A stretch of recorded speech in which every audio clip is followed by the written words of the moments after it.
I saw that there was an opportunity for a window treatment store for sale. And at the time I was working for my father, and I had a really good knack for window treatments, and I thought it would be a really good idea to try something, bet on myself and go on my own.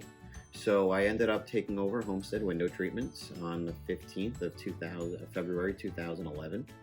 And I spoke to my girlfriend at the time, and we were figuring out if it was a good idea or not, and she supported the idea. We sat in front of the store for, at least I did, for a couple hours, just staring at the store, seeing past like a couple nights. Drove past a couple nights, seeing if it was a good idea or not, because I was a little immature at the time. And and it ended up working out. The store was a quarter of what it was today. Quarter, then it became a half, and now it's whole.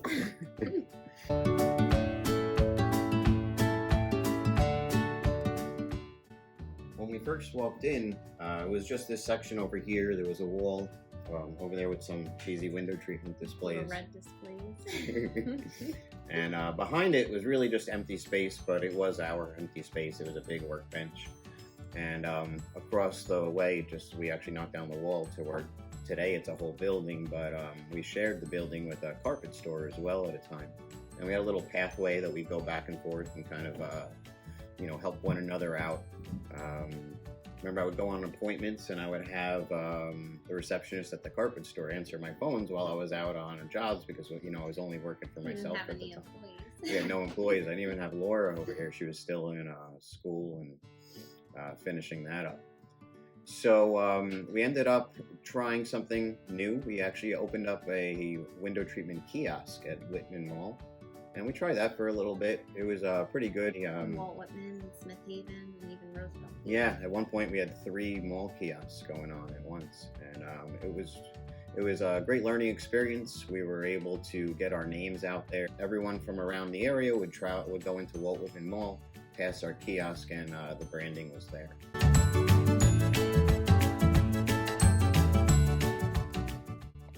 So about 6 months after Mark and I took over Homestead Window Treatments, we did our first expansion to the showroom, and we knocked down the back wall. Then about 3 years ago, this used to be a wall here, and there used to be a carpet store next to us. And we decided, as our business was growing, that we needed more room. And we took over this half of the showroom, and we made it into the showroom it is today.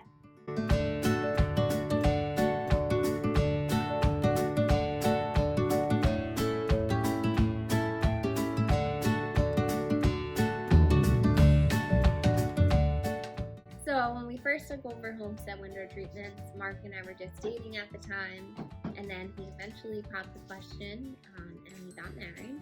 And then in 2018, our Homestead family grew by 1, and we had our baby girl, Isabella.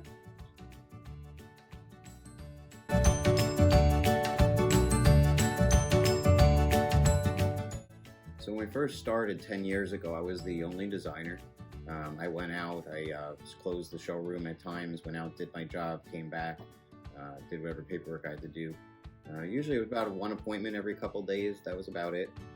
So there wasn't need for any more than just myself. Eventually we ended up hiring a receptionist at the showroom, and then we actually ended up hiring Jennifer, who works remotely now from Florida for us. She was the manager of our showroom for quite a few years.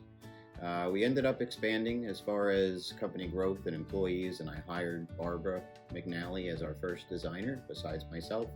Big step for me, stepping back from sales. It's something that I always did my whole life. And but we couldn't handle it any longer, so we had to add Barbara to the team as well, which has been great. I would say about 3 years ago, we ended up taking over a company. It was a shop-at-home window treatment business called Flooring and Window Decor. And what ended up happening is the person who sold us the company is now a part-time employee of us as well. Her name is Kathy Granis, and she's another one of our designers. And then as we continued to grow, we did need another full-time designer, so we hired Lori Madison. That was just last year. So there's 4 of us now. We have about 7 installers, including all of the ones that we subcontract between draperies and all of our blind and shutter specialists. Everyone has their own niche.